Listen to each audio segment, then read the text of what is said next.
Tonight I want to invite you to focus on Matthew chapter 7 verse 24. Here Jesus is saying, and I quote, "If any man heareth these words of mine and doeth them."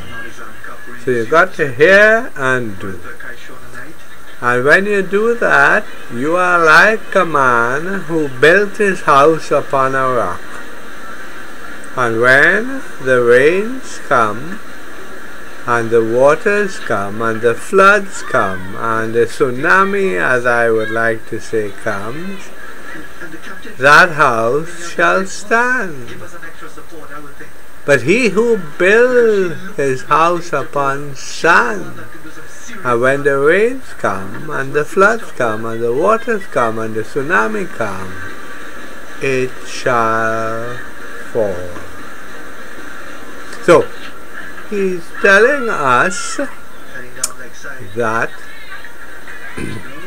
there are people out there virtually who build their house upon money, land, fame and fortune, and on academics, and on personality, and like many of the stars that you see, the film stars and the singers, the pop singers, Michael Jackson did that, Elvis Presley did that, and we have others who have, John Belushi did that as well, and even Joel did it. So these are people who have built their house upon sand. Sand meaning material things. And they are the ones who eventually, the house that they built is their life. And the situations in their life, the events in their life, the experiences in their life, the circumstances and the conditions, and their relationship in life, and the things in life are all physical, materialistic, and short-term. And three things happen to these physical things. One is that they rust, two, they can be stolen, and three, they are eaten by moths. Whereas if you build your house upon a rock, and the rock being the gospel of Jesus Christ, the kingdom of heaven and righteousness, and the word of God, your house, your life, so to speak, shall stand. And it will stand all the persecutions, trials, tribulations, and all the wickedness that there is in this world.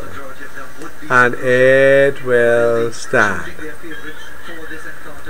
No matter what forces are against you, and who are against you, and the conditions in which you live, you will survive.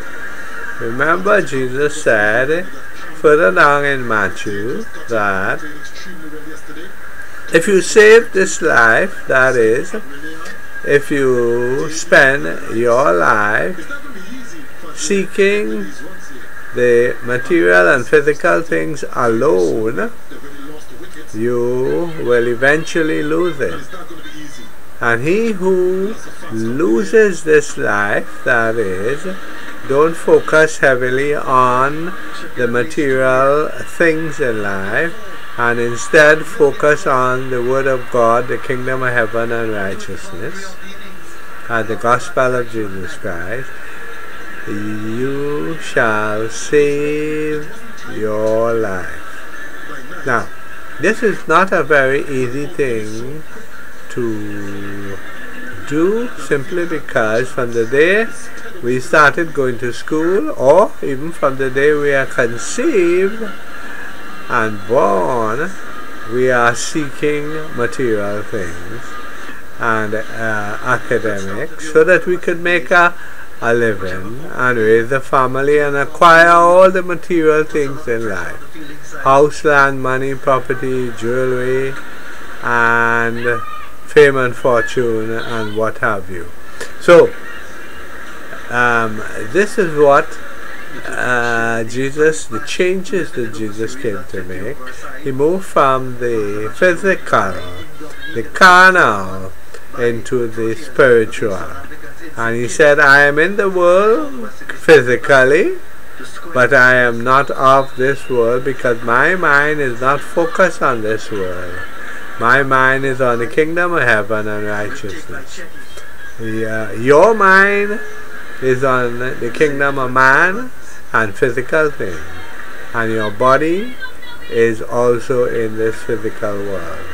So his message, his take-home message is, even though we have a physical body and we have to satisfy this physical body, even though we are living in a physical world, don't put it first. The physical things will come. Yes, you have to go to school. Yes, you have to eat and drink and work and do everything. But do it, but focus as well on the kingdom of heaven and righteousness. So that is how he was in the world, but not of the world. He didn't think like the world. He thought like Christ, the Christ. So this is your take-home message, and I would like you to review Matthew chapter 7, verse 24. Thank you.